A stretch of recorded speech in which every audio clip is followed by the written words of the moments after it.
በስመ አብ ወወልድ ወመንፈስ ቅዱስ አሐድ አምላክ ሰላም እግዚአብሔር ምስኩልኩም ይሁን ናይ እግዚአብሔር ቤተሰብ ናይ ቅድስት ድንግል ማርያም ናይ ሓደራ ደቂ ናይ ቅዱሳን ፍቶቲ ተኸታተልትና ይህ ሚድያ ከመይ ኢልኩም አሜን። ስለ ኩሉ ነገር እግዚአብሔር አምላክና ዝኸበረ ተመስገነ ይሁን። ሕዚ ድማ ከምቲ ልሙድ አፍቲ ሰሙናዊ መርሃ ግብርና ሒዝና መፂና ኣለና ማለት ኢና። ስለዚ ንስኻትኩም ድማ እዚ መልእኽቲ እዚ ትምህርቲ እዚ እስካዕ መወዳእታ ክትከታተሉ ከምኡ ድማ ላው ኩሉ ልክባፃሕ ሼር ላይክ እናገበርኩም እختباصحو بتحتنا الحاتت لما عنتي نمهار تمرتنا اتنا ابي صوم صومنات حدا مصاغو للصومنينا رصحنا لنا مالتنا ابل حلفه كزورده جميرنا يا زورده قدس كم دمو مكراوي نارينا نيرنا حز دما مصاغو ذل حسابينا خنر مالتنا مصاغو مالت تاي مالتيو كم مصاغو خ تاين مهار لول حساباتنا لعلنا نصنحنا مالتنا حساب نرخو ابي يوحنس وانجيل معرف 5 خوطر حدا جميرنا الى نرخو وام دهرزه كونه بألوم ولا أيهود وأرج أجزاء يسوع يرساليم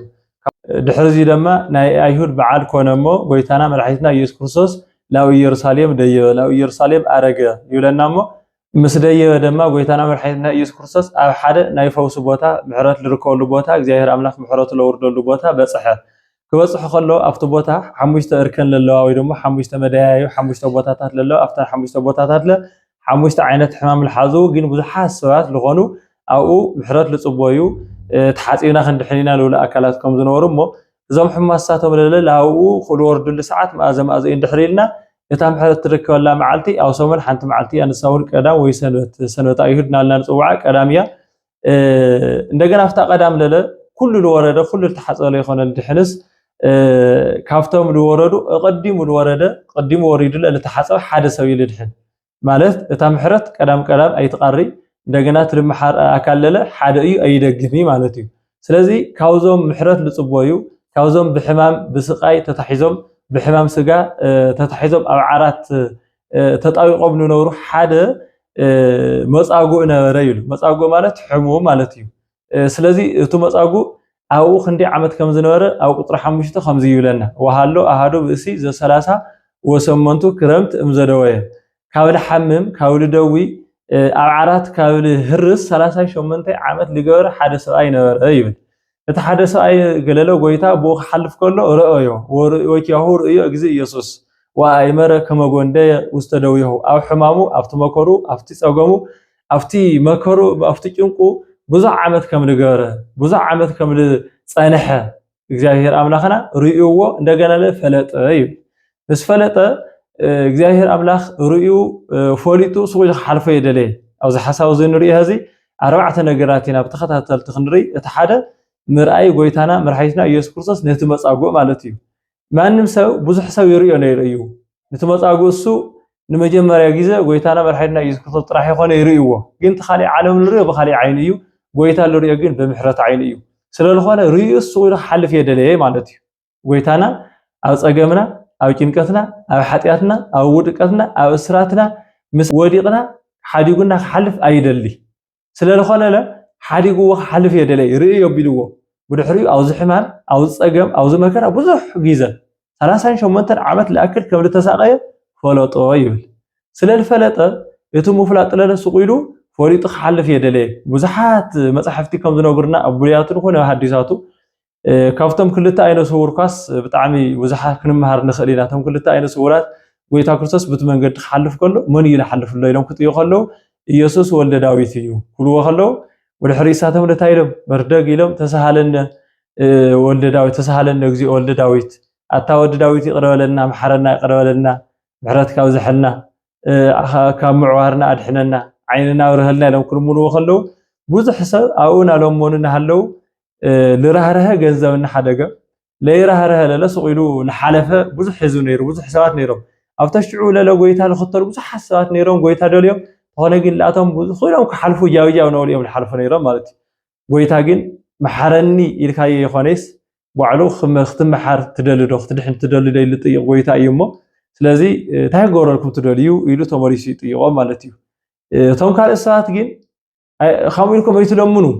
ዓወይቱ ወሉ ተሳሃለና ጎድ ዳዊት ይቅረበልና አይተወሉ ኢሎም ይቃወሙም ነይሮም ማለት ስለዚህ ካውዚ ታና ነምሃር ጎይታ ናያቶም ልመና እና ሰምዐ ሰው ይሐልፍ የደለ አውዚ ለፍሪ ብዘለ ግን ልሎሞ ነው ልጸለየ ጸሎት የለ ዝመጻጉ እዚ تخونه جن ولا يصلي ولا يلمن ولا مرحانيته يفلت تخونه جن سوق حلفه يدلي مالتي دق እግዚአብሔር ዓለም ክትናቀና خلا እግዚአብሔር ግን ይናቀና ዓለም ክትርስዓና خلا እግዚአብሔር ግን ይርስዓና ዓለም ክትሐርገና خلا እግዚአብሔር ግን ይሐርገና ዝሰው ዚ ሰብ የብለይ ዓለም ሓዲጋትን እያ ሰባት ንዕቆም እዮም ኣመከራ ውሽጥ እየለለኹ ናምድሓን ተስፋ ኣለኒ تخونه جن زخلا عمس صريح جن تدحنة يرخو كيلو وشتو لتوجد أكاليو ويتا سون زي ولا سو كوين ركوا أملاخ سلا الخنا لاو مصيو تاي كوين مالتيو ريو حاولنا لفلو طو مالتيو أجمعنا مكرانا حمامنا إنكتنا ملك فلتنا للدرك جزاهر ويتا ريو فلتو ويلولن ويتا لي فلتو ويتا لي يريو ويتا لي قط أصرو أكالن خناتاتن يلي تخونه جن نحنا جن ملك فلتنا إلى اللي ياخذ دلي منك فلتلنا ندلي منك خردلنا ندلي مكرنا لمنك نناغر يقلنا صقمنا لمنك نناغر يقلنا لسوك نناغر يقلنا ويس لغير نناغر يقلنا سوك فلتلنا دلدلس ويس እግዚአብሔር ክፈልጠልና ሰው ሁሉ ነገር ይልፍተን ጽድቅ ከገብር ከለለ ሰው ክፈልጠሉ ይደሊ ስለዚህ ቦዳሴ ኮንቲ ጥለፍ መከራ ወጽሐለ ከለለ ሰው ክፈልጠሉ ሰው ኩርደሉ ይደሊ ሰው ለለ እንኳን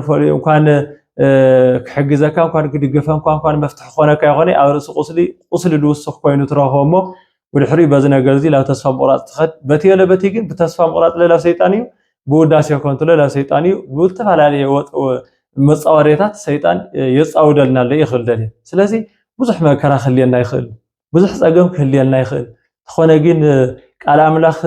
غيرو كراغاغعنن زخل بقال املاح كمهرن زخل بقال املاح كفوسن زخل بقال املاح ايزو خايلو بروح تسفا ختحزن زخل سب ወይ ደሞ አገልጋሊ ወይ ከዓ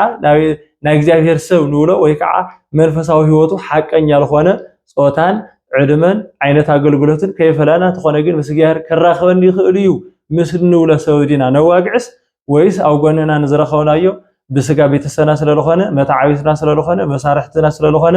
ወይ ደሞ ጎረወትና ስለለኾነ አይነ ነዋግዕ ነገር ሁሉ ይኸው ምስ በረከትን ምስ ነገር እግዚአብሔርን ለተራኸው ኾነሎ بفلاي او غيزه صقمنا صقمكا لمن كوقع حمزلو مفلات حد طبوي معناتي سلازي از سوزي بزح عمتو ز مكرازي صنيحو غويتا بو خحلف كله جين سوق يخلف يدلي غويتانا ام مكرانا حديغنا خحلف يدلي غويتا او حطيات حديغنا خحلف يدلي غويتا او زموت حديغنا خحلف يدلي غويتا او تعيت حديغنا خحلف يدلي غويتا او قناتن مقينتن حديغنا خحلف يدلي ጎይታ ኣብ ስራት ኃጢያትን አጋንንትን ሐዲጉና ሐልፈ ይደሊ ጎይታ ኣብ ዘርይነትን ምንቂነትን ኣብ ክፉ ስራት ሐዲጉና ሐልፈ ይደሊ ጎይታ ኣብ ኢድ ደቂ ሰባት ሐዲጉና ሐልፈ ይደሊ ጎይታ ኣብ ኢድ ጠንቆልትን ሕማቃት ለኾነ አካላትን ሐዲጉና ሐልፈ ይደሊ ካው ክፉ ሰና ይደሊ ካው ኸድሕነና ይደሊ ካው ኸውፀና ይደሊ ጸልምትና ክህል ኸል ኸብርህልና ይደሊ ካው ደቅና ኸልዕለና ይደሊ ካው ክፋአትና ክፉ ሰና ይደሊ ወደቅ እግዚአብሔር ريو كحلف يدلي تايما ريو وسي بزح معلت خمس دونغوي بزح معلت خمس صنحه 30 شومنتن عمت الاكل اي حمام عرات طبيقك تنقاساقسل لي تخيل مسمانو كتراخول لي تخيل تاثيرك التنورل اسرات زي ريو غويتا كحلف يدلي مالتي بزح زمن تساقينا كنكون نخلينا دك እግዚአብሔር ግን بزح زمن كم تساقنا عالم يترددتلناي سبات يفولطلناي فوليطم لمفتحهم صلنا يخالي فريط أملا خردلنا يا خالي فريط أملا عايزو خايلم تسفخونا يا خالي علم كم يا ورس قصلي أو سوركات وديك تصنع حياة العالم أفتر سوركات كعوي من يتدرب لك إجزاء جين تمالي لحلف كاي مكرلا أير الصعي قويتا تمالي لحلف كاي فتنا أير الصعي قويتا تمالي لحلف كاي حمام أير الصعي قويتا حميم مخالط راح يخون يفريطوا 30 شمنتن عامات كم تصنع حلا يفريطوا أفتح مامو بزح جيزة 5 تصنع حلا يفريطوا مالتينا سلال فلطخ حلفو سلاليدلي اجلس وبيلو تايو لمالتي ويو يالو تفقدنو تهيو كتدحن تدلو تخلايتن ريازي ايا مجمريا مرأي غويتا لتمصاغو كالا ايلله تدحن تدلو للقالنيو سالساي نايتي مصاغو ملسنيو رابع ايلله نايتي ጥያቄን መልስን ውጽይቲና ንርኢ ማለቲና ሰለስተ ኻሊት አያ ታይቱሊ ድምጽያ ሪዩዎ መኮሩ ብዙሕ ግዜ ካምን ነገረለ ፎሊጥዎ ካው ሪኡ ፎሊጥ ግን ሰው ይሐልፈ ስለሌደለ አግል ሰብሪ ይጥዮ ታይሊ ጥዮ ማለትዩ ክትድሕን ትደልዶ ልብል ቃል በጣም ዓብይ ለኾነ ቃል እዩ ደቂ እግዚአብሔር እንኳንስ ጎይታና መድኃኒትና ኢየሱስ ክርስቶስ ልብን ኮላሊትን መርቢር ዝፈልጥ አምላኽ ኣይኮነይ ሓደ ሰብ ክሓምም ከሎ ብሕረት ከም ዘድልዮ ክጠም ከሎ እንጀራ ከም ዘድልዮ ክዓርቅ ከሎ ክዳን ከም ዘድልዮ ማንም ሰብ ይፈልጥ እዩ ግን ጎይታና ምሕረት ከም ዘድልዮ ፈውሳ ከም ዘድልዮ እናፈለጠ ንምንታይ ጠይቅዎ እንድሕሪልና ኣፍቂዱ ክሰርሕ ይደሊ ደቂ እግዚአብሔር ጎይታ ብናይ ነፃነት ኣምላኽ እዩ ናይ ነፃነት ፈጣሪ እዩ ናይ ነፃነት ንጉስ እዩ ናይ ነፃነት ገዛእ ስለዝኾነ ብነፃነት እምበር ብግዴታ ክሰርሕ ለይደሊ ኣምላኽ ስለዝኾነ ስለዚ እንኳንስ ለኻሊእ ከገድደና ይኾነ ነቲ ድሕነትና ኳስ እናፍቀደ ይሰርሕ ማለት እዩ ነፃነቱ ዓዲልና እዩ ስልጣኑ ይሁና እዩ ስለዝኾነ ነፃነት ለሎ ኣካል ብነፃነት ክጥየቅ ስለለሎ ብናቱ ፈቃድ ክድሕን ስለልግቦ ታይልዎ ክትድሕን ትደልዶ ክትፍወስ ትደልዶ ክትለዓል ትደልዶ ነታ ን38 ዓመት لتشكمت كعرات تاريخها تلويتو نسخة تشكمها تدلدو إلو تياغي يقريو الله إذا تياغي زي إذا حتى زي إذا قال زي العالم كله وترغيزة لتياغ وترغيزة لسبخ وترغيزة لنقر قال يدك إجزاهير أو حد حد معلتنا أو حد حد ساعتنا إجزاهير أملاخنا كترحن تدلدو كتفوز تدلدو يولن نايم إن دحين نحنا كوناي سقا دوية كوناي سقا حمام طرح لي هنا نايم نفس حمام لبها الله إذا سوي زي بركو خنقاسقاسه يخلي بوغرو خنقاسقاسه يخلي بإيدو خزرقح يخلي كافت عرات خل عليه يخلي مصاقو مالت بقى او تطايق لنوره ل 38 عمت تطايق لنوره حمومي እዚ ሰውዚ ምንም ዓይነት እንቅስቃሴ ላይ ነውሮ ተኾነ ግን ብልቡ ምሕረት እግዚአብሔር ልጽበል ነውሮ ይደቅ እግዚአብሔር ተኾነ ግን እደህሊኑ ለእግዚአብሔር ለተዘርገሐ እግረህሊኑ ለእግዚአብሔር ለተጓዓዘ ተስፋ ላይ ቆረጸ 38 ዓመት ለአክል አውዚ ተቀሚጠ ደጊመስ አነ ስመሪርኒ ደጊመስ አነ አምላኽ ልባህል የለ ምሕረት ልባህል የለ ኢሉ ተስፋ ላይ ቆረጸ አካል ይደቅ እግዚአብሔር ስለዚህ ሰውዚ ዓቢ ተስፋ ነይርዎ ስለዚህ ከምዚ ሰውዚ ለሐመም አካል ሕዝውን ዲዮ بناي سجا دوية ديو بناي منفس دوية بناي سجا دوية ناي سجا حمام نفلطينا خلاتنا عراتي لدك سكا لا حكمنا إلى وقع زكا أي ما يسألوتي خوف لبلكا ناي منفس دوية لبهالنيو عين سجا خا يريو فقر سجا خا ينقاسقسيو يد سجا خا يدهسسيو ناي سجا لبخا ناي سجا نجري حسويو تخونجين بلبخا خيتأمن بعينخا قال أملاك كيترئي كيتنبب بإذنها دمص እግዚአብሔር ከይተሰምዕ ቃል እግዚአብሔር ከይተሰምዕ በእግረኻ ለቤተ እግዚአብሔር ከይተጓዓዝ በተሐቀኛ ለሆነ መንገድ ከይትኸይድ ተሐቀኛ ለሆነ ህይወት ከይትረክብ መወዳእታኻ ከይጽብቀልካ ናይ ባዕልና ስንፍናን ጉድለትን ናይ ሰይጣን ተንኮልን ተሓዊስዎ ኣብ ህይወትና ኣብ ዘመንና ብዙሕ መጻጉዕ ለህዚ በእግሩ ክሰግድ ለይኽእል መጻጉዕ እያ ትናይ ህሊና እግሩ ስለልታሕተሓዘ መጻጉዕ ስለልኾነ ክሰግድ ይኽእል መጽሐፍ ቅዱስ ከነበይ ይኽእል ምክንያቱ ዓይነ ህሊኑ ተታሒዙ ኢለሎ ልቦኑ በኸስተውዕለ ይኽእል ነገር ሃይማኖቱ ተረዲኡ እግዚአብሔር አምላኩ ከመስግንን ከመልኽነ ይኽእል ለምንታይ ልቦኑ በዓልየትን በዘረኝነትን በኽፋአትን በኃጢያትን በዝሙትን በናይ አጋንንት ተንኮልን ከመ ደሞ በናይ ስጋ ድልየትን በናይ ስጋ ፈቃደን ተታሒዙ ስለልኾነ ልቡ ለለ ሐቀኛ ለሆነ እምነት ፎሊጡ ከፍልጥ ተረዲኡ ከረድእ ተሐቀኛ ለሆነ አምልኮ ክጸንዕላ ይኽእል ስለዚህ ያው ዘመንና ብዙሕ መጻጉዕ ኣለሞ ካፍቶም ዳሕናታት ልበሃል አካላት ዲናስ ወይስ ካፍቶም መጻጉዓቲና ህይወትና ክንፍትሽ ይግበአና ማለት እዩ ኣብ ቅድሚ እግዚአብሔር ለሕፍርና ደቂ እግዚአብሔር ናስጋ ሕማምና ለይኾነ ና መንፈስ ሕማምና ኢለ ጠይቀና ኣብ ቅድሚ እግዚአብሔር ለፍርደና ደቂ እግዚአብሔር ናስጋ ሕማምና ለይኾነ ና ነፍስ ሕማምና ኢለ ጠይቀና ስለዚህ ጎይታ ናስጋ ሕማም ንዘሎ ብተኣምራት ናይ መንፈስ ሕማም ዘሎ ብትምህርቲ ናፈወሰ ከም ዝነበረ ኩሉ ሕዚ እውን ዝቃል እዚ ለባዕልና ንወሰዶ ክትድሕን ትደልዶ ክትፍወስ ትደልዶ ዝብል ቃል لهيوتنا ننقره لنفسنا ننقره أتنفسي أي تهوخني يقول قدس داوود إيماني بجهر كما أجن لطو لوخم لخ لاوخم بركخ لوخ سجد لو بتناتو أملكه بتناتو من جدي بحقه بسرعته كوجع عسي أتنفسي إيماني أي تهوخني أي تجانا نقني يلي ناقر قدس داوود ما سلازي لنفسنا ننقره كتدحن تدليدو كتدحن تدليدو كتدحن تدليدو سلام تدليدو بركة تدليدو هيوت تدليدو برهان تدليدو حيوت حقوس تدليدو لولق قالات لا هلينانا يموصنا ايو ناينا مرسختا ايو يهزي ስለዚህ ዝጥያቄ እዚ በደንብ ገርና ከነስተማቀሮ በደንብ ገርና ከንሕዞ በደንብ ገርና ከነስተውዕሎ በደንብ ገርና አስተውዕልና ለመርስ ክንሆል ልግባ ጥያቄ እዩ ማለት እዩ هو تخكليو دحنت يدلي إذا سوزي جن بمن كدحنا الله من الله 38 عامات لمنتا يتقميطو لبل حتى تخلى على كله 38 عامات لتقمط له مغنيات بزح مغنيات الله كافتم بزحات مغنياتات حدا جن حدا لا تبحري لو رد أكل أي نوري بعلو نخجل صيب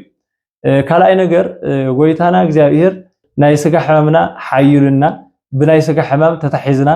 ሞለለግን ካፍቲ ናይ ስጋ ሕማምና ክንፍወስ ጥራሕ ደሊና እንድሕር መፂና ጎይታ እዚ ኣይደልያ ናይ ስጋ ሕማም ጥራሕ ለይኹን ናይ ነፍሲ ሕማምና ለለ ክፍውሰልና ይደሊ ጎይታ ስለልኾነ ሕዚ እታ ናይ ስጋ ሕማም ንእሽተይ ጥንክር ትብል እታ ናይ ስጋ ሕማም ንእሽተይ ድንጉይ ትብል እታ ናይ ስጋ ፈተና ንእሽተይ ድንጉይ ትብል እሞ ብድሕሪኡ እሳ ብምድንጓያ ብዙሕ መፍትሒታት ፈጢርካ ብዙሕ ነገራት ጠይቅካ ብዙሕ ነገር ጽዒርካ ጊዒርካ ቲ ፈውሲ ትምሕረት ክሱነ ከለኻ ኩሉ ንኽእል ማመን እዩ ዝሕማም እዚ ልፍውሶ ዝፀገም እዚ ለወግዶ እዚ ፀልማሲ ለውርሃስ መን እዩ ኢልካ ናብ መወዳእታ ምዕረፍ ዓይንኻ ናብ መወዳእታ ምዕረፍ ህሊናኻ እግዚአብሔር ክትገብር ሞ ብእግዚአብሔር ክትኣምን ሞ ብድሕሪኡ ድሕነት ስጋኻን ድሕነት ነፍስኻን ክትረክብ ጎይታ ይደሊ ማለት እዩ ስለዚ ሰው እዚ ናይ ስጋ ሕማም ኣለኒ ካብ ናይ ስጋ ሕማም ልፍውሰኒ ለለ ኣብዛ ባሕር እዚኣ ተወሪደ ጥራሕ እየ ኢሉ ይኣምን እዩ ነይሩ እምበር እቲ ነቲ ባሕር እሱ መድሓኒት ልክኾን ነቲ ማይ ንሱ ተሓፂካ ድሕነት ልክኾነካ ምሕረትን ድሕነትን ልዕድል ኣምላኽ መን እዩ ንዝብል ግን ፍልጠት ይነበሮ ማለት እዩ ስለልኾነ ክትድሕን ትደሊ ዶ ይብሎ ብድሕሪኡ እቲ መፃግኡ እውን ከምዚ ይብል ወአውሳ ውእቱ ድውይ ወየሎ እወ እግዚኦ ኣላ ሰብ ኣልየ እወ ጎይታይ ክድሕን ይደሊ እየ ግን ሰብ የብለይ ይል ይናገር እዚ እዚ ጎይታና ጠይቅዎ መልሲ ትመፃግኡ ለለ እዚ ይመስል ታይልል መልሲ እዩ እወ ጎይታይ ይደሊ እየ ክድሕን ይደሊ እየ ክፍወስ ይደሊ እየ ክላዓል ይደሊ እየ ክመሓር ይደሊ እየ ግን ሰብ የብለይ ልብል ቃል እዩ ሕዚ ኣብዚኣ ክልተ ነገራት ክነስተውዕል ይግበአና ድልየቱ ገሊፁ እዩ ትክክል እዩ ክትድሕን ትደሊ ዶ ክበሃል ከሎ ሓሚሙ ክትድሕን ትደሊ ዶ ክበሃል ከሎ ክድሕን ኣይደሊ ልብል ኣካል የለይ ስለዚ እንታይ ይብሉ ክድሕን ይደሊ እየ እወ ጎይታይ ክድሕን ይደሊ እወ ጎይታይ ክላዓል ይደሊ እወ ጎይታይ ክፍወስ ይደሊ ኢሉ ይናገርሎ ጎይታይ ኢሉ ኢሉ ፀውዖ እወ ጎይታይ ክድሕን ይደሊ ክመሓር ይደሊ ክፍወስ ይደሊ እየ ግን ሰብ የብለይ ልብል ቃል ከዓ ወሲኹ እንታይ ማለት እዩ ሰብ እዚ ኣብቲ ቦታ ንሱ ሰብ ዘለዎ ኣካል ላብቲ ባሕሪ የውርዶ ብድሕሪኡ ኣብቲ ባሕሪ ቀዲሙ ወሪዱ ዝተሓፀበ ይድሕን ሰብ ለይውሉ ግን ላብቲ ባሕሪ ክወርድ ይኽእል እንኳን ካብቲ ባሕሪ ከይወረደ ክፍወስ ላብቲ ባሕሪ ለወረደ ኩሉ ኮስ ኣይፍወስ ነይሩ ተቀዲሙ ለወረደ ይፍወስ ኢልና ኢና ስለዚ እንታይ ይብሎ እወ እግዚኦ ኢሉ ጎይታይ እወ ይደሊ እየ ግን ሰብ የብለይ ልብል ቃል ይናገር ንምንታይ ሰብ የድልዩካ ንምንታይ ኢኻ ሰብ የብለይ ትብልኻ ንምንታይ ሰብ የብለይ ልብል ሓሳብ ካብ ልብኻ ውፅኢኻዮ እንድሕር ኢልና ሕሙም እዚ ዝመፃግኡ እዚ ከምዚ ልብል ቃል ይነግረና ከመ ሰወይት ሃወ ከማይ ያውርደኒ ወይደየኒ ውስተ ምጥባቃት ወሰው መጽእ ኣነ ባይዲ ይቀድመኒ ወሪደ እቲ ሰብ የድልየኒ ይብሉ ለለኹ ተሸኪሙ ሓዚሉ ላፍቲ ባሕሪ ከውርደኒ ይደሊ ነይረ ተኾነ ግን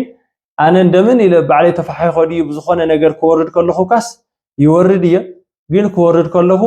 ካሊእ ይቅድመኒ ካሊእ ቀዲሙ ስለለወርድ ሰብ ለሎ ኣካል ሕማሙ ቅልል ወለሎ ኣካል ወሪዱ ይሕፀሞ እሱ ምሕረት ረኺቡ ክድዩ ከሎ ኣነ ግን ካብ ምሕረት ነፃ ኮይነ ይድዩ ኣነ ግን ጥራሕ እየ ልምለስ ኣብ ሰሙን ሓንቲ መዓልቲ እያ ሓንቲ መዓልቲ ለለ ከምዚኣ ላ ንሓለፈት ንዘመናት ለኣክል ሰባት ተምሒሮም እናኸዱ ኣነ ግን ምሕረት ርሒቁኒ ንዘመናት ለኣክል ሰባት እናተፈወሱ ኣነ ግን ክፍወስ የኽኣልኩይ ልብል ቃል ይናገር ማለት እዩ ስለዚ ደቂ እግዚኣብሔር ሰብ የብለይ ልብሎ ላፍቲ ባሕሪ ለውርዳ ኣካል የብሉ ማለት እዩ ላፍቲ ባሕሪ ለውርዳ ኣካል የለይ ሕዚ እውን ሰብ የብለይ ልብል ሕማም ኣብ ብዙሕ ሰባት ኣሎ እዚ ክገብር ነይረ ግን ሰብ የብለይ እዚ ክሰርሕ ነይረ ግን ሰብ የብለይ እዚ ክነግድ ነይረ ግን ሰብ የብለይ በዚ ነገር ፈውስ ክረክብ ነይረ ግን ሰብ የብለይ በዚ ነገር እዚ ተሓኪመ ፈውስ ክረክብ ነይረ ግን ገንዘብ የብለይ እዚ ነገር እዚ ናተይ እዩ ነይሩ ጠሪዐ ከምፀኦ እየ ነይረ ግን ዳኛ የብለይ ግን ወገን የብለይ ግን ኣብቱ ምሕደራ ለሎ ኣካላት ቤተሰብ ይኾኒ ደቂ ዓዲ ይኾኒ ናተይ ወገናት ይኾኒ ንዓይ ብፅቡቅ ዓይኒ ልሩኢን ኣካላት ይኾኒ እናበለ ዝተሰበረ ልቢ ብዙሕ እየ ህዝቡ ነው ዘመንና ብዙሕ ሰብ የብለይ ንምንታይ ድሕር ኮይኑሲ ደቂ እግዚኣብሔር ድሓረ ክርመፀ ኢና ሰብ የብለይ ልብል ቃል ጌጋ ሰብ የብለይ ልብል ቃል ትክክለኛ ከም ዘይኮነ ድሓረ ክርመፀ ኢና ግን ሰብ የብለይ ልብል እናተጨነቀ ልነብር ሰብ ግን ብዙሕ እዩ ሰኣን ሰብ ንጉዳእ سأنسب لجنق سأنسب كرخو الجبال يركب سأنسب كحزل الجبال يحز سأنسب كوضح الجبال نجر لا يصحو أكل بزح يحزون مالتي أو كل بسوا كين يكو أو كلس بسب أمزي حدث أي إلهم ولا بهال لو حدا بيت فرد خيرمس بيزا حدا فرد اللي بيزا حدا فتح حبني ناولو بزح جيزة مالاري سموس أو يو بدحري سوات تايلوم لوزي بيت فردسي بوجرهم نخم تقدس بإيدكم إلى وام يبهل بدحريو أنا بقرأيه بيرك هم غير كاي خير دي واي ما حقنا على كيف فردلكم بوجرهم ناخذكم يخم بي بيركم تتخدوكو فردلكم نيرئيو فتح خواكم نيرئيو بقرا سمعوا ያው ትልደለኹም ወፈትሒ ህወኩም ነይርኢ ኢሎም ወምሰባት ብድሕሪ ዞም ሰኣይለ ንዑን ሓቀኛን ስለልነበሩ እትልውልዎም ኣለዉ ኣነጋግራለ ስለለይ ተረድእዎ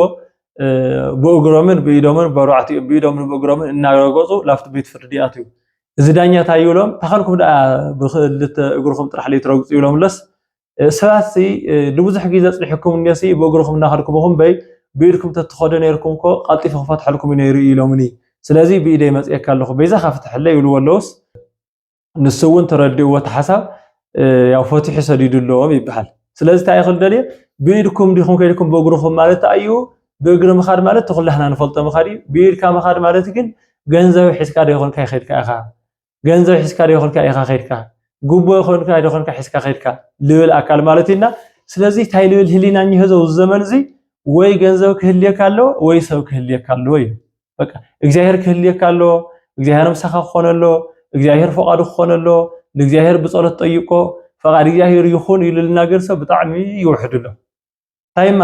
ወይ ገንዘብ ክህልሎ ወይ ሰው ክህልሎ ልብል ሐሳብ ማለትና ስለዚህ አው ዝኸርካዮ ሰበለካዶ አው ዝኸርካዮ ወድ መኒኻ አው ዝኸርካዮ አበይ ዓድኻ አው ዝኸርካዮ እንታይ የለካ አው ዝኸርካዮ መኒኻ ልብል አካል ስለለዘሐ ሰብየውለይ እናበለ ናተጎደ ሰብየውለይ እናበለ ልቡ ህሊኑ ሞራሉ ለተሰበረሰብ ብዙሕ እዩ ማለት እዩ አው ዝኸርካዮ ቦታ ሰበለካዶ ካበይኻ ናልመን ወገን ኢኻ ታይኻ ሰርሕ እንታይ የለካ ልብል ሓሳባት ስለለወጽሑ ብዙሕ ሰብ ይጭነቕ ማለት ኢና ስለዚህ ሰብየውለይ ንዝብል ልቢ ግን መድሓኒቱ እግዚአብሔር እዩ ሰብየውለይ ንዝብል ልቢ መድሓኒቱ ፈጣሪ እዩ ገንዘብ የውለይ ንዝብል ልቢ መድሓኒቱ እግዚአብሔር እዩ ሃፍቲ የውለይ ንዝብል ልቢ መድሓኒቱ እግዚአብሔር እዩ ወገን የውለይ ንዝብል መድሓኒቱ እግዚአብሔር እዩ ሓጋዝ የውለይ ንዝብል መድሓኒቱ እግዚአብሔር እዩ ደጋፊ የውለይ ንዝብል መድሓኒቱ እግዚአብሔር እዩ ኣብዚኣ ክንርዳእ ልግባእ ግን ዓባይ ቃልታ እያ ሰብ ንዘይብሉ ሰብ ኮይኑ ዝርከብ ሓይሊ ንዘይብሉ ሓያል ኮይኑ ዝርከብ ወገን ንዘይብሉ ወገን ኮይኑ ዝርከብ ልልጸልሞቶ ብርሃን ኮይኑ ዝርከብ ልልወደቀ ምልዓል ትንሳኤ ኮይኑ ዝርከብ ብኩሉ ነገር ክረድእ ልኽእል እግዚአብሔር ከም ዘሎ መርዳእን ምፍላጥን ምእማንን ወሳኒ ነገር እዩ ማለት እዩ ንምንታይ እንድሕሪልና እንሰርሖ ስራሕ ኩሉ እንሓስቦ ሓሳብ ኩሉ እንነብሮ ናብራ ኩሉ እንጓዓዞ ጉዕዞ ኩሉ እግዚአብሔር ምሳና ተኮይኑ ወትር ግዜ ዕውታት ኢና እግዚአብሔር ምሳና ተዘይኮይኑ ግን ደቂ እግዚአብሔር ንምንታይ ብዙሕ ሓሳባት ምሳና ለይኾኑ ንምንታይስ ብዙሕ ሚልዮናት ለይህልየና ንምንታይስ ዓብይ ስልጣን ለይህልየና ንምንታይስ ዓብይ ፍልጠትን ጥበብን ለይህልየና ንምንታይስ ዓብይ ዝኾነ ጉልበት ለይህልየና እግዚአብሔር ምሳኻ ተዘይኮይኑ እቲ ጉልበት ባዕሉ ድኻም እዩ እቲ ሃብቲ ባዕሉ ድኽነት እዩ እቲ ስልጣን ባዕሉ ባርነት እዩ እቶም ሰባት ባዕሎም ጸላእቲ እዮም ስለዝኾነ እግዚአብሔር ምሳዬ ኣሎደ የለይ እና ክንሓስብ ይግበአና ብጣዕሚ ዓብይ ዝኾነ ትምህርቲ ታይና ንምሃር እግዚአብሔር አምላኽ ብሰባት ለተዓፀይ ምኽፋት ልማዱ እዩ ብሰባት ለወደቀ ምልዓል ልማዱ እዩ ብሰባት ለተነዓቀ ምኽባር ልማዱ እዩ ለቶም ትሑታን ልዕልዕል ከብሎም እየ ለቶም ትምክሕተኛታትን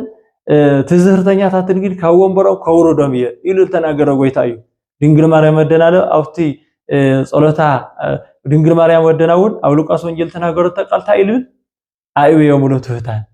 ወነሰቶም ለሃያላን እመናውርትዮም ለቶም ትሑታን ልዕልዕል ኣበሎም ለቶም ትሑታን ኣኽበሮም ለቶም ለተነዓቁ ልዕልዕል ኣበሎም ለቶም ለሓሰሩ ኣኽበሮም ለቶም ለወረዱ ኣልዓሎም ይልል ለቶም ሓያላትን ትምክሕተኛታትን ግን ካብ መንበሮም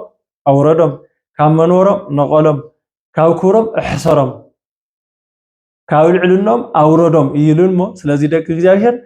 ብሰብ ዝተዓፀየና ነገር ብዙሕ ክህሊ ይኽእል እዩ እዚ መጻጉዕ እዚ እዚ ሕሙም እዚ ብሰብ ተስፋ ቆሪፁ እዩ ካብ ሰብ ካብ ሰብ ተስፋ ቆሪፁ ሰብ ይድግፈኒ ሰብ ይሕግዘኒ ሰብ የብለይ እንኳንስ ሓደ መፍትሕ ክፈጥረለ ይኾነ ላቲ ናይ ኩሉ ነገርና መፍትሕ ልኾን እግዚአብሔር አምላኽና ለሃበና ቀላይኳስ ለውርደኒ የብለይ ኢሉ ተስፋ ለቆረፀ አካል ካብ ሰብ ተስፋ ቆሪፁ ካብ ሰብ ክዕፀየካ ከሎ እግዚአብሔር ምኽፋቱ ልማዱ እሞ ካብ ሰብ ልሰኣነ ነገር ኩሉ ካብ እግዚአብሔር ክረኽቦ እግዚአብሔር ባዕሉ መፅኡ ወላኡ ማለት እዩ ናብ ሕድሕድ ህይወትና እግዚአብሔር አምላኽ ብምሕረቱ ይምፀላ ስለዝኾነ ታይልዎ ሰብ የብለይ እምበይ ክድሕንስ ይደሊ እየ ስለዚ ጎይታ ከምዚ ንበሎ ሰብ የብለይ ገንዘብ የብለይ ወገን የብለይ ሓይሊ የብለይ ልኡሉ ቃላት ኩሎም ሓዲግና እግዚአብሔር አምላኽ ንስኻ ኢኻ ክንዲ ኩሉ ሃፍተይ ንስኻ ኢኻ ሰበይ ንስኻ ኢኻ ወገነይ ንስኻ ኢኻ ሓይለይ ንስኻ ኢኻ በረከተይ ንስኻ ኢኻ ልፈጠርካኒ ንስኻ ለነበርካኒ ንስኻ ልመገብካኒ ንስኻ እስካዕ ሕዚ ለፅናሕካ ንስኻ ሕዚ እውን ካብ ሕማመይ ትፍውሰኒ ካብ ጭንቀተይ ተረጋግዕኒ ኣብ ሓዘነይ ትናዘዘኒ ኣብ ጸልማተይ ተብርህለይ ኣብ ኩሉ ሕማቕ ነገረይ ኩሉ ካብቲ ሕማቕ ወፂኻ ላው ጽቡቕ ተእትወኒ ንስኻ ኢኻ ጎይታ እግዚአብሔር ስለዚ ንስኻ ካባየ ይትርሓል ካባየ ይትፈለይልና ብጸሎት ናብ እግዚአብሔር ክንቀርብ ይግባአና ደቂ እግዚአብሔር ስለዚ ሰብ የብለይ እምበይ ክድሕን ይደሊ እየ ንዝብል መልሲ ጎይታ እግዚአብሔር እንታይ ይብል መሲልኩም ወይቤሎ እግዚ ኢየሱስ ተንስ ወንሳ አራተከ ወሁር ይሉል ቃል ይጥቀም ጎይታ ክርስቶስ ክብርን ምስጋና እንደስሙ ይኹን ታይ ማለት እዩ ጎይታና መድኃኒትና ኢየሱስ ክርስቶስን መልሱ ነቲ መጻጉዕታ ይብሎ ተለዓለሞ ዓራትካ ተሸኪምካ ኪድ ልብል ቃል ይናገር ለውርደን ሰብ የብለይ ላፍተቃላይ ልድሩየን ሰብ የብለይ ልሕግዘን ልድግፈኒ ልሽከመን ሰብ ለሓዝለን ሰብ የብለይ እምበይ ድሕነት ማ ይደሊ እየ ክብል ከሎሲ ጎይታ ለለታይ ኢሎ መሲልኩም ኣብቲ ባሕሪ ኣትዮም ብዙሓት ሰባት ልፍወስ ለውለኮ ትማይ ለይኾነ ልፍወሶምሎስ ነቲ ማይ ዝፈጠረ ኣምላኽ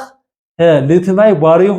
ንምሕረትን ልፈውስን ልድሕነትን ይኹን ኢሉ ስለልተናገረ እዩ እምበር እቲ ማይ እቲ ቀላይ በዓል ናምንታይ ሓይሊ ኣለዎ እዩ ኢሉ ይናገር ጎይታ ክርስቶስ እንታይ ማለት እዩ ነቲ ማይ ልፈጠርኩ ኣነ እየ ነቲ ማይ ልህውኽ ወይ ደሞ ነቲ ማይ ለናውፅ መልኣክ ልልኽለ ኣነ እየ እቲ ኣብቲ ማይ ልወረደ ሰብ ምሕረትን ፈውስን ንኽረክብ ልገብር ኣነ እየ ጎይታ ምሕረት ኣነ እየ ጎይታ ፈውስ ኣነ እየ ጎይታ ድሕነት ኣነ እየ ስለዚ መድሓኒትን ፈውስን ምሕረትን ንኾንኩ ኣምላኽ እየ መፅየካ ኣለኹሞ ስለዚ ሰብ የብለይ እትበል ወገን የብለይ እትበል ሓይሊ የብለይ እትበል ተስፋ ለቁርፅ ቃላት ኣይትናገር ኣይዞኻ ተስፋኻ ክደርቕ ከሎ ተስፋ ለለምልም ክትወድቅ ከለኻ ለልዕለካ ክትጭነቕ ከለኻ ለረጋግዕካ ኣነ ባዕለይ እየ እንኳንስ ናትካ ፀገምን ጭንቅን ሕማምን መከራን ናይ ዓለም ኩሉ መከራ ክፍውስ ልበፃኹ ናይ ዓለም ኩሉ ሕማም ተሸኪመ ካብ ጥዕና ናይ ዓለም ኩሉ ሕማም ተሸኪመ ናይ ዓለም ኩሉ መከራ ተሸኪመ ድሕነትን ህይወትን ክህብ ልበፃኹ ኣምላኽ እየ ክብሎ ከሎ ተለዓለሞ ዓራትካ ተሸኪምካ ኪድ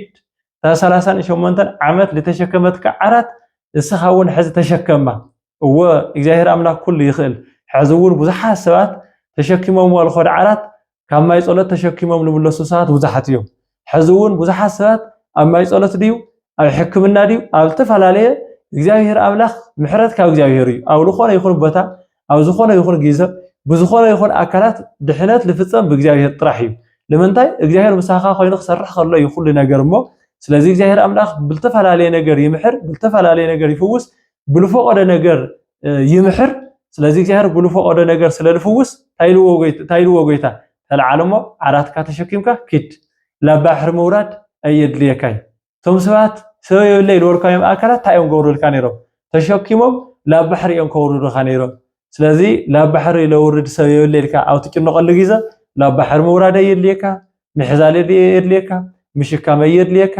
ኣብዚ እናሃለኻ ተለዓለሞ ዓራትካ ተሸኪምካ ኪድ ታሪክካ ይለወጥ ኢሉ ንሳ ተሸኪማተ ነይራ ንሱ ልክሽከማ ገይሩ ታሪክ ልልውጥ ጎይታ ታሪክ ብታሪክ ልቕይር ጎይታ ስለልኾነ ይኸው ተሸኪምካ ኺድ ኢሉ ይናገሮ ብድሕሪኡ ኣብ ቁፅሪ 9 ታይሉ ዝረክብ ወሃይወ ሰውያ ውእቱ ብእሲ ወነስአ ዓራቶ ወሆረ ወሰንበት ኣሚሃ ይእቲ ኢለት ይብል እዚ ማለት እዩ ተለዓለሞ ዓራትካ ተሸኪምካ ኺድ ክብሎ ከሎሲ እቲ ሰብ ንሱ ለለ ኣብታ ጎይታ ክርስቶስ ተለዓልሞ ዓራትካ ተሸኪምካ ኺድ ኣብ ለለላ ቅፅበት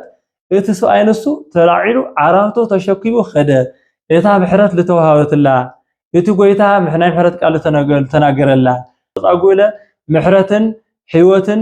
ድሕነትን ዝረኸበላ መዓልቲ ለለ ሰንበት ነበረት ዝብል ቃል ንረክብ ማለት ደቂ እግዚአብሔር ስለዚህ ተፈወሰሉ መዓልቲ ሰንበት ነይሩ ተልዓል ዓራትካ ተሸኪምካ ኺድ ኩሎ ከሎ ተላዒሉ ዓራቱ ተሸኪሙ ኸይዱ ይብለና ስለዚህ ንሕና ጎይታና መድሓኒትና ኢየሱስ ክርስቶስ ለአና ልህበና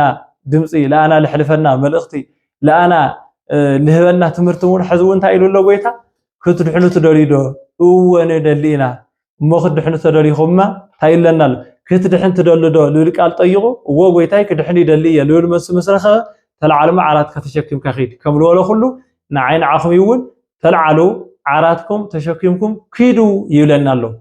ጎይታ ንዝመጻጉዕ እዚ ካብ ዓራቱ ተላዒሉ ዓራቱ ተሸኪሙ ልኽኸድ እዩ ነጊርዎ ዓራቱ ተሸኪሙ ልኽኸድ እዩ መልእኽቲ ሕሊፉሉ ዓራቱ ተሸኪሙ ልኽኸድ እዩ መለከታዊ ዝኾነ ቃሉ ነጊርዎ ኣሎ ንዓይ ንዓኹም ካብ ምንታይ ተልዓለና ኣሎ ጎይታ ተልዓል ክብለካ ከሎ ትለለኻዮ ትክክለኛ ይኾነ ማለት እዩ ጎይታ ንዓኽ ክብለካ ከሎ ትለለኻዮ ቦታ ትክክለኛ ይኾነ ማለት እዩ ሓደ ክብለካ ከሎ እቲ ትገብረለኻ ነገር ትክክለኛ ይኾነ ማለት እዩ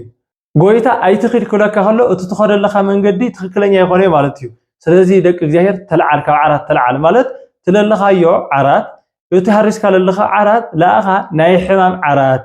ናይ መከራ ዓራት ናይ ፀገብ ዓራት ለዓመታት ለኣክል ዋላ እኳ ተተሸከመትካ እንተኾነ ግን ምስ ሕማምካን ምስ ፀገምካን ለሃረስካላ ዓራት ደኣ እምበር ብጥዕናኻ ለሃረስካላ ዓራት ጥዕናኻ ተስተመቕረላ ደኺሙካ እትዕርፈላ ድኻም ውዒልካ እትዕርፈላ ህራስ መፂኡካ እትህርሰላ ዓራት ኣይኮነቲ ትክክለኛ ዝኾነት ዓራት ንዓኻ መደቀሲትኻ ዝኾነት ዓራት ኣይኮነቲ ህራስ ተስእነካ ዓራት ምስ መከራኻን ምስ ሕማምካን ምስ ፀገምካን ኢኻ ሃሪስካ ለለኻ ዛ ዓራት እዚኣ እሞ ካብዛ ዓራት እዚኣ ተልዓል ከም ዝበሎ ንዓይ ንዓኹም ኢለለ ህራስ ለሰኣነና ዓራት ሰላም ለሰኣነና ዓራት ጭንቀት ለወለደልና ዓራት ኣሎ እንታይ ዓይነት ዓራት እንድሕር ኢልናሲ ናይ ሓጢኣት ዓራት ናይ ተስፋ ምቑራፅ ዓራት ናይ ውዳሴ ኮንቶ ዓራት ኣሎ እሞ ካብዛ ዓራት እዚ ተልዓሉ ይለና ኣሎ ንዓይ ንዓኹም ኢለ ደቂ እግዚአብሔር ኣብ ሓጢኣት ለለኻ ካብ ሓጢኣት ውፃእ ኣብ ዝሙት ለለኻ ካብ ዝሙት ተልዓል ኣብ ጭንቀት ለለኻ ካብ ጭንቀት ተልዓል ኣብ ዘረኝነት ለለኻ ካብ ዘረኝነት ተልዓል ኣብ ቂም በቀል ለለኻ ካብ ቂም በቀል ተልዓል ኣብ ጥርጥር ለለኻ ካብ ጥርጥር ተልዓል ኣብ ክሕደት ለለኻ ካብ ክሕደት ለው ሃይማኖት ተልዓል ኣብ ሕማቕ ነገር ለለኻ ካብ ሕማቕ ለው ጽቡቕ ነገር ተልዓል ኣብቲ ትክክለኛ ዝኾነ መንገዲ ህይወት ለለኻ ኣብቲ ትክክለኛ ዝኾነ መንገዲ ህይወት እቶ እቲ ሒዝኩሞ ለለኹም መንገዲ ትክክለኛ ይኾነ ስለዚ ተልዓሉ ይብለና ኣሎ ጎይታ ኣብ ቅድሚ እግዚአብሔር ሓጢኣት ዓወት ይኾነ ኣብ ቅድሚ እግዚአብሔር ሓጢኣት ውርደት እዩ ቅዱስ ዮሐንስ ኣብ መልእኽቱ ልናገረና ቃል ኣሎ ኣብ ክርስቶስ ሓጢኣት የለ ይብል ምስ ክርስቶስ ለሎ እውን ሓጢኣት ኣይገብር እዩ እቲ ሓጢኣት ዝገብር ኣካል ግን ምስ ክርስቶስ የለ ወይ ደሞ ካብ ክርስቶስ ይኾነ ይብለና እዚ ማለት እንታይ ደቂ እግዚአብሔር ሓጢኣት ለእግዚአብሔር ኣይስማዕብዕ ሓጢኣት ለጎይታና መድሓኒትና ኢየሱስ ክርስቶስ ኣይስማዕብዕ ወኮነ ሰብአ ከማነ ዘእንበለ ሓጢኣት ባሕቲታ ከማና ፍጹም ሰብ ኮነ ብዘይካ ሓጢኣት ካብ ሓጢኣት ወፃኢ ወይ ደሞ ብዘይካ ሓጢኣት ከማና ፍጹም ሰብ ኮነ ኢሎም ሊቃውንትና ከም ዝተናገርዎ ቅዱስ ዮሐንስ እንታይ ይብለና ኣብ ክርስቶስ ሓጢኣት ልበሃል የለ እቲ ክርስቶስ ዝሓደሮ ወይ ደሞ ምስ ክርስቶስ ኣለኹ ምስ ኢየሱስ ኣለኹ ምስ እግዚአብሔር ኣለኹ ምስ ፈጣሪ ኣለኹ ልብል ኣካል ለለ ሓጢኣት ክገብር ኣይኽእል እዩ ምክንያቱ ምስቲ ካብ ሓጢኣት ነፃ ዝኾነ ናይ ደቂ ሰባት ሓጢኣት ለርሕቕ ናይ ደቂ ሰባት ሓጢኣት ለወግድ ናይ ደቂ ሰባት ሓጢኣት ልድምስስ ጎይታ ኣብ ሕቑፉ ስለለሎ ሓጢኣት ክገብር ኣይኽእል ይበለ ሓጢኣት ዝገብሩ ኣካላት ኣለዉ ግን ከዓ ደቂ ኢየሱስ ኢና ይብሉ ሓጢኣት ዝገብሩ ኣካላት ኣለዉ ግን ሃይማኖት ኣለና ይብሉ ሓጢኣት ዝገብሩ ኣካላት ኣለዉ ግን ሰዓብቲ ክርስቶስ ኢና ዝብሉ እዚኦም ከመይ እዮም እንድሕር ዳኣ ተባሂሉ እቶም ሓጢኣት ዝገብሩ ኣካላት ኩሎም ምስ ክርስቶስ የለዉ ኢልና ማለት ስለዚ ጎይታ እንታይ ይብለና ኣሎ ምስ ሓጢኣት ሕብረት የብለይ ምሳኻትኩም ሕብረት ክገብር ይደሊ ኣለኹ ኣነ ባኹም ክሓድር ይደሊ ኣለኹ ስለዚ ኣነ ኣባኹም ንኸይሓድር ሓጢኣትኩም ይኽልክለኒ ኣሎ ስለዝኾነ ንስኻትኩም ምሳይ ኣነ ምሳኻትኩም ንስኻትኩም ኣባይ ኣነ ኣባኻትኩም ንኽሓድርሲ ካብ ሓጢኣት ነፃ ኹኑ ካብ ሓጢኣት ውፁ ካብ ሓጢኣት ተልዓሉ ይብለና ኣሎ ተልዓሉ ክብለና ከለለ እዚ መፃጉዕ እዚ ብጣዕሚ ዝገርመኩም ነገር ተልዓሉሞ ዓራትካ ተሸኪምካ ኺድ ክበሃል ከሎሲ ምንም ዓይነት ምክንያት የቕረበይ ብ38 ዓመት ዝኣክል ኣብዚ ዝፀናሕኩሉ እኮ ዝድግፈኒ ዝሓዝለኒ ስኢነ እየ እምበር ምልዓልማ ባዕለይ ንኽልዓል ነይረይ ኣይበለይ እወ ክልዓል ይደሊ እየ ግን ንእሽተይ ደሞ ፅንሒ ክብለ ኣይበለይ ስለዚ ደቂ እግዚአብሔር ተልዓሉ መንግስተ ሰማያት ቀሪባ ኣላ እሞ ተነስሁ መንግስተ ሰማያት ቀሪባ ኣላ እሞ ካብ ሓጢኣትኩም ንፅሁ እቶም መታለልቲ ከየታለልኩም ሰይጣን ንእሽተይ መዓልቲ ከም ዘላቶ ፈሊጡ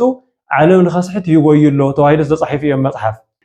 እስመ ጸላኢኩም ወጋንየን ይጥህር ከም አንበሳ ወይሃስ ዘይውህጥ ጸላኢኹም ጋንየን ከምቲ ልብላዕ ሲኢሉ መኽዓለለ ልብላዕ ልኽረክብ ኣፉ ኸፊቱ ናጓዘመ ከም ልኽድ አንበሳ ጸላኢኹም ጋንየን እውን ኣፉ ኸፊቱ ይጽበየኩም ኣሎ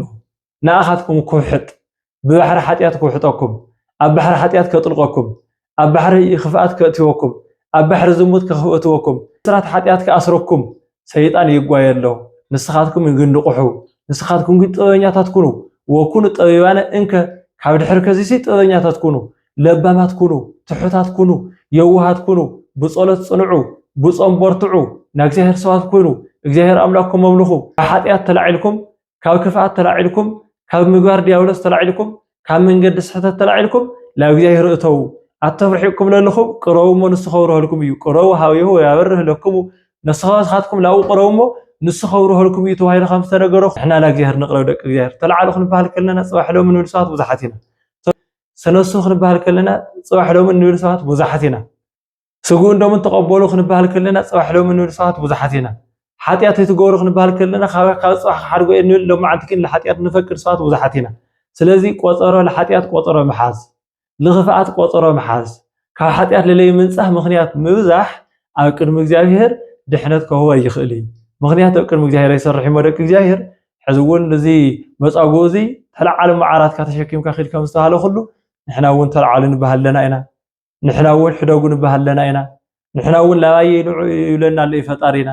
ዲያብሎስን ዲያብሎስ መልእክተኛታትን ላብ ታሕቲ እዮም ልድሮዩ ላብ ሲኦል እዮም ልድሮዩ ላብ እንጠርጦስ እዮም ልድሮዩ ደቂ እግዚአብሔር ደቂ ክርስቶስ ግን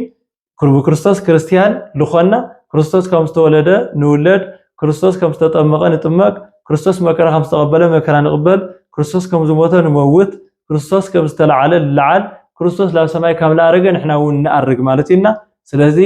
ናይና ዓድና ኣብ ሰማይ እዩ ላብ ሰማይ ስለለኾነ መንገድና ለለ ጎይታ ይብሎ ተለዓልሞ ላባየ ይንዑ ምልዓል ለድዮ ለዓቃብ ልኽትድዩ እምበር ለታሕታይ ልኽትወርድ ምልዓለ የድልዩ ብገርካ ለታሕታይ ምውራድ እዩ ስለዚ ኣብ ታሕታይ ለለኹም ላባየ ይንዑ ኣብ ክፍኣት ለለኹም ካብ ክፍኣት ወፂኹም ጽድቂ ስርሑ ኢሉ ለና ኣለሞ ስለዚ ካብዚ እንመሃሮ ነገር ሓደ እዩ ዓለም ዋላ እኳ ተሓደገትና ዓለም ዋላ እኳ ተናዓቐትና ጎይታ ክርስቶስ ግን ርኡ ክሓልፈና ከም ለይኽእል ርኡ ከም ለይሓድገና ርኡ ከም ለይሓልፈና ርኡ ከም ለይንዕቐና ሓደ እቲ ካልኣይ ነገር ጎይታ ክርስቶስ ርኡ ኣይሓድጊ ላባና ይመፀናዩ መፂ ለለ ቃሉ ከም ለስምዐና ቃሉ ከም ልናገረና ክትድሕን ትደልዶ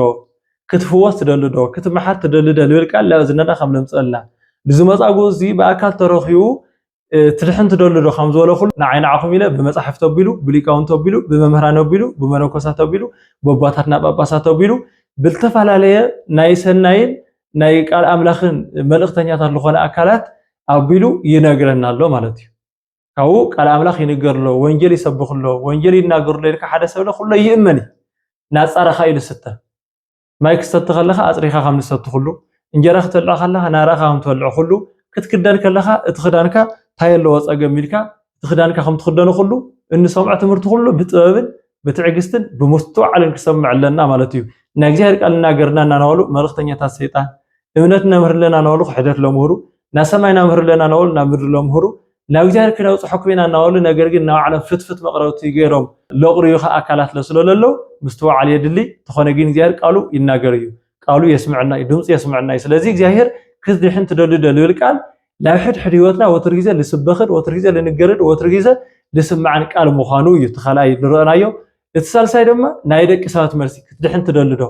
ክትድሕን ትደልዶ ክትድሕን ትደልዶ ክንበሃል ከለና እወ ክንድሕን ንደሊ ኢና ሕዚ ሰብ የብለይ ትብል ቃል ኣይተድሊ ገንዘብ የብለይ ለድሕነትካ ገንዘብ ሰብ ወገን ሃፍቲ ስልጣን ጥበብ እውቀት ይኾነ የድልየካ ለኽትድሕን ተኣምን ኣሚንካ ለለ ትእዘዝ ትገብር ማለት እዩ ስለዚ ክድሕን ይደሊ እየ ኢልና ክንምልስ ከም ዝግበአና ክንምልስ ከለና ለለ ግን ክድሕን ይደሊ እየ ኢልካ ብኣፍካ ምንጋር ጥራሕ ለይኾነ ግን ትመልስለሉ የሉ ጎይታ እሞ ክድሕን ትደሊ ዲኻ ኢለ ጠይቐካ እወ ይደሊ እየ ኢልካኒ እንድሕር ትደሊ ኸንካ ተለዓልሞ ዓራትካ ተሸኪምካ ክድ እዚኣ እያ ናታ ክድሕን ይደሊ እየ ትብል ድምፂ መረዳእታ ወይ ደሞ ተግባራዊ መልሲ ናታ ክድሕን ይደሊ እየ ትብል መልሳ እንረኽባታ እያ ክትድሕን ትደሊ ተንከማ ተለዓልሞ ዓራትካ ተሸኪምካ ኺድ እወ ክድሕን ይደሊ እየ እናልካ ክፍወስ ይደሊ እየ እናልካ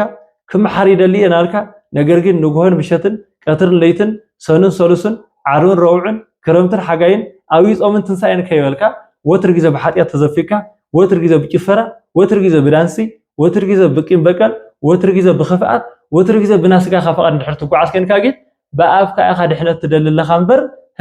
ብተግባርካ ግን ካብቲ ድሕነት ርሒቕካ ካብቲ ናይ እግዚኣብሔር ምሕረት ርሒቕካ እቲ እግዚኣብሔር ለሃካ ጸጋ ድሕነት እቲ እግዚኣብሔር ለሃካ ጸጋ ህይወት ታየልካየ የስተማቐርካየ የሓሰብካየ የኣመንካየ የተረዳእካየ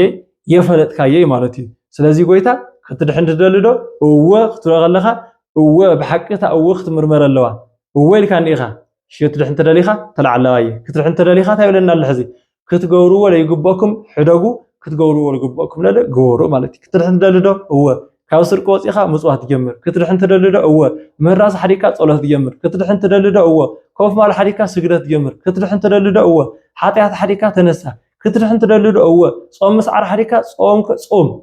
ክትድሕን ትደልዶ እወ ካብ ምግባረ ሰይጣን ወፂኻ ቅዱስ ስጉ ኩርዶሙ ተቀበል ክትድሕን ትደልዶ እወ ኣብ ሃይማኖትካ ጽናዕ ክትድሕን ትደልዶ እወ ብእግዚአብሔር እመን ክትድሕን ትደልዶ እወ ብታ መንገዲ ሓቂ ተጓዓዝ ክትድሕን ትደልዶ እወ ወንጌል ልናገረካ ብልብኻ ኣሚንካ ብተግባር ፈጽም ልብል ድምፂ ትሰምዖሞ ብድሕሪ ከም ትመጻጉ በርደግ ልበሎ ንስኻ ልል ተባልካ ይሰምዒኻ ብተግባር እንድሕር ኣገሊጥካዮ ታይ ከንካ ኣለኻ ማለት እዩ እግዚአብሔር ኣባኻ ኣሎ ንስኻ ለምስ እግዚአብሔር ኣለኻ ማለት ኢና ስለዚ ናይ ጎይታ ጥያቄ እንታይ ኢሉ ነር ትድሕን ትደልዶ ካብና ደቂ ሰባት መልሲ እወ ብድሕሪ ትድሕን ተደሊኻማ ዓራትካ ተሸኪምካ ኺድ ናብ መወዳእታ መፍትሒ ስለልነበረና ግዜ እግዚአብሔር ኣምላኽና ዝኸበረ ዝተመስገነን ይኹን እስካዕ መወዳእታ ስለልተኸታተልኩም ብስም እግዚአብሔር ክነመስግን ንደሊ እዚ መልእኽቲ እዚ ለኩሉ ክባጻሕ ሼር ላይክ ግበሩ ሳብስክራይብ ለገርኩም ድማ ሳብስክራይብ ግበሩ ጠቐምቲ ዝኾኑ ምኽርታትን ማዕዳታትን ጽሑፋትን መዝሙራትን ካልኦት ሓሳባትን እንለቀሉ ናሂም ኣዲ ጥበል ድማ ሳብስክራይብ ግበሩታ ጥያቄ የለለኩም ኣብ ኮመንት ጻሓፉልና ጥያቄኩም ንምምላስ ድልዋቲና ማለት እዩ ስለልነበረና ግዜ ሕዚ እውን እግዚአብሔር ኣምላኽና ዝኸበረን ዝተመስገነን ይኹን ስብሐት ለእግዚአብሔር ወለወላዲቱ ንግል ወለመስቀሉ ክቡር አሜን